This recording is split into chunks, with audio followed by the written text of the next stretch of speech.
¿Qué tal? Muy buenas tardes. Bienvenidos a esta, la cuarta videocápsula de la materia dinámicas de grupo. Es para mí un gusto estar con ustedes nuevamente.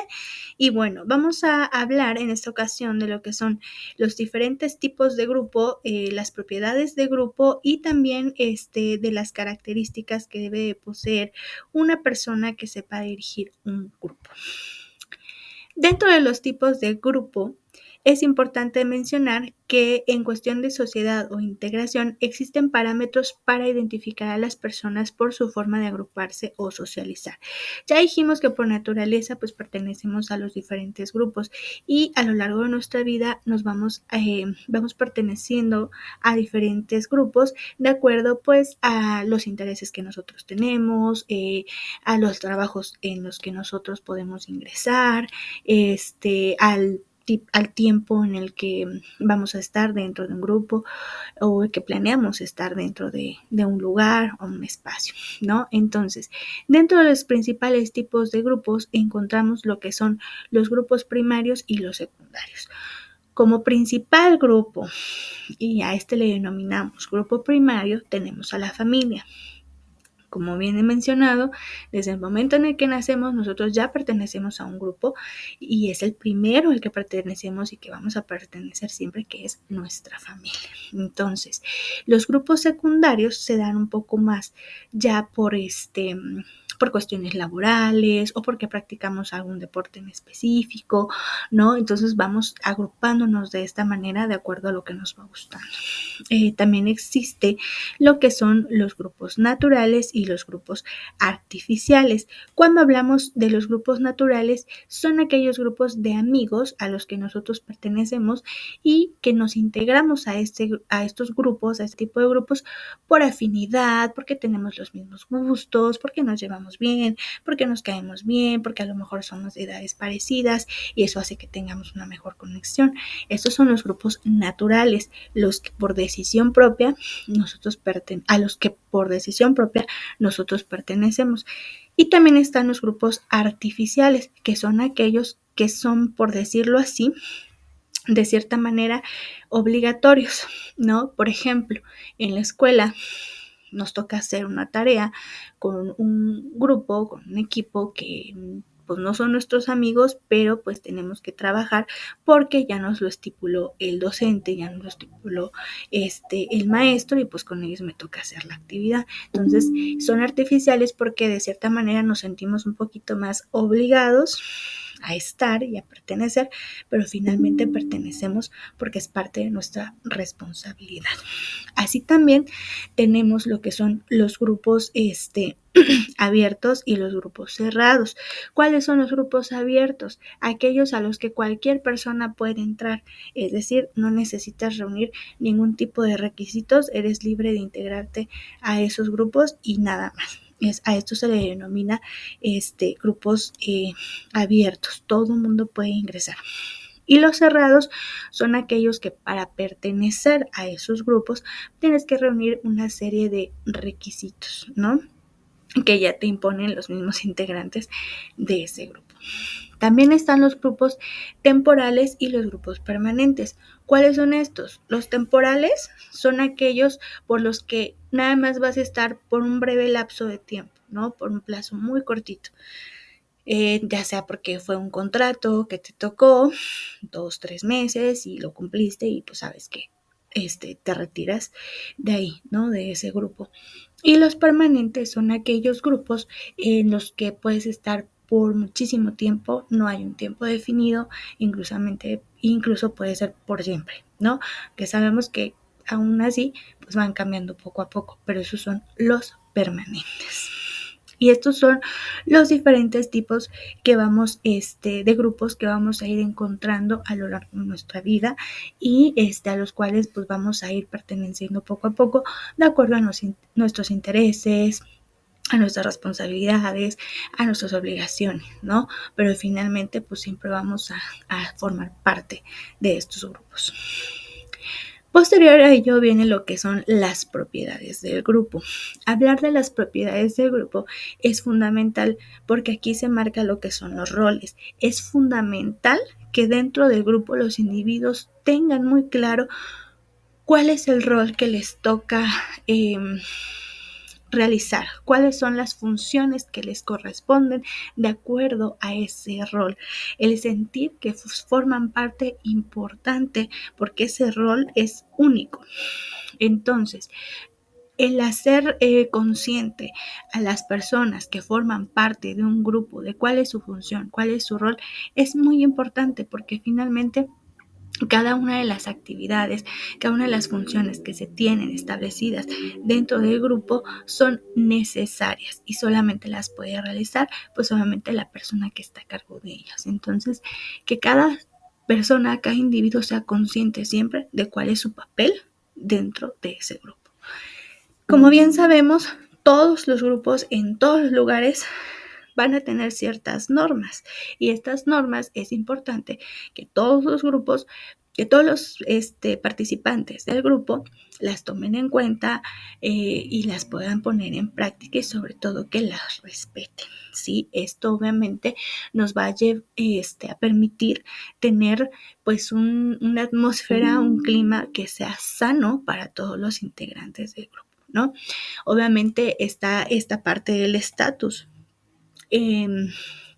Dentro de lo que es el grupo, pues cada una de las personas sabe cuál es su poder, ¿no? Cuál es, de acuerdo a sus funciones, cuál es el poder que tienen dentro de este grupo, si para las demás personas o únicamente para el trabajo que se debe realizar, pero dentro de las propiedades del grupo, pues está también el estatus que va a depender obviamente del rol que desempeñen. Obviamente, una propiedad muy interesante es el tamaño del grupo, puesto que el tamaño va a ir o debe de ser de acuerdo también a las metas que se tienen establecidas.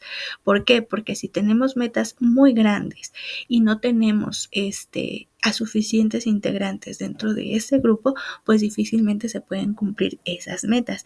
Entonces, este tamaño tiene que ser con relación, obviamente, siempre pues a las metas que se tienen establecidas. Por ejemplo, si hablamos de un grupo de trabajo, se tienen establecidas ciertas metas que son muy grandes, pues nuestro equipo de trabajo tiene que ser lo suficientemente grande precisamente para poder alcanzar esas metas. Y otra propiedad es la cohesión, que la cohesión hace referencia pues a la unión, qué tan unido está nuestro grupo, ¿no? Porque esto también es importante para saber cuál es la manera en la que ellos se desempeñan, cómo trabajan, si hay la comunicación, si no hay comunicación, si hay confianza dentro de ese grupo o no. La cohesión nos habla precisamente de esto, la unión, qué tan grande o qué tan fuerte puede ser la unión que hay dentro de ese grupo. O sea, realmente si trabajamos de manera colaborativa o no. Y nuestro último tema, pues son las características del conductor de un grupo, es decir, las características del líder de un grupo. En primer lugar, tenemos que debe de ser competente.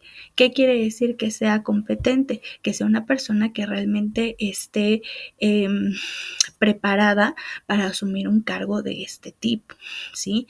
En segundo lugar, tener gran capacidad de comunicación. ¿Qué quiere decir? Que realmente sea una persona que sea capaz de poder comunicarse, que realmente pueda transmitir sus ideas y sus pensamientos a las personas a las que va a dirigir, porque si no hay esa capacidad de comunicación, difícilmente se va a poder trabajar de manera adecuada.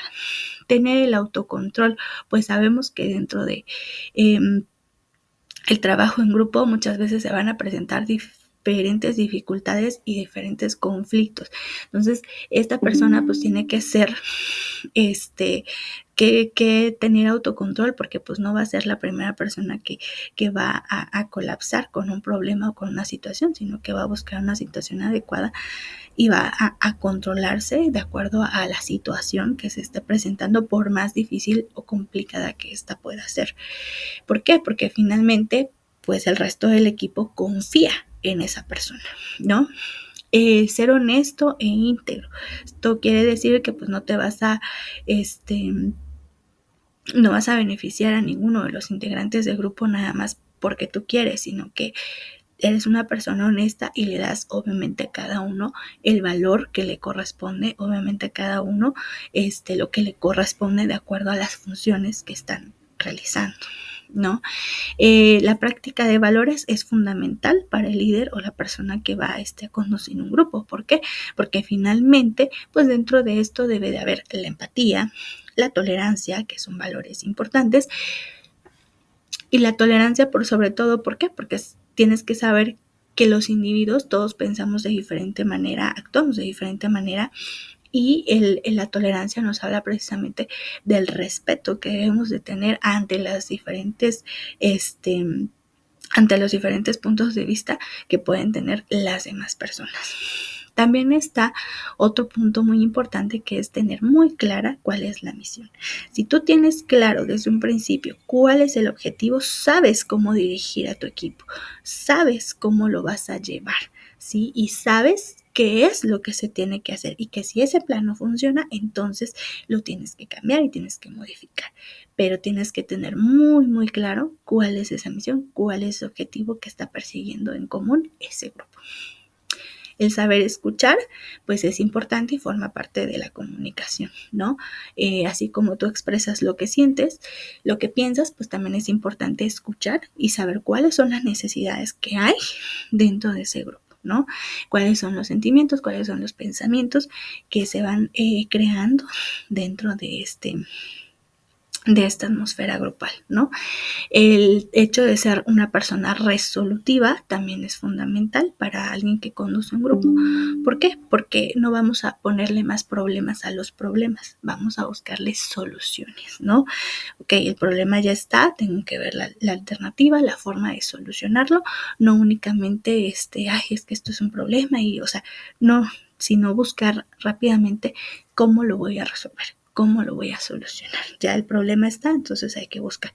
Entonces, estas son algunas de las características que debe de poseer una persona que conduce un grupo, o bien, como mejor lo conocemos, un líder. Entonces, es importante tomarlas en cuenta, sobre todo cuando nos toca a nosotros desempeñar el rol de esta persona que conduce un grupo, ¿no? Cuando nos toca a nosotros desempeñar el rol de liderazgo para con nuestros grupos que nos toca dirigir, trabajar, y más cuando hablamos en aspectos educativos, ¿no? Que trabajamos con los pequeños grupos, y entonces nosotros como facilitadores, como docentes, somos quienes estamos a cargo de estos grupos y debemos poseer estas características y trabajarlas. ¿Por qué? Porque esto nos va a ayudar a tener mejores resultados y más eficaces, y lograr precisamente los objetivos que se tienen establecidos para nuestros grupos. Agradezco mucho la atención prestada y nos estamos viendo en las siguientes videocápsulas. Hasta luego, muchas gracias, que tengan un bonito día.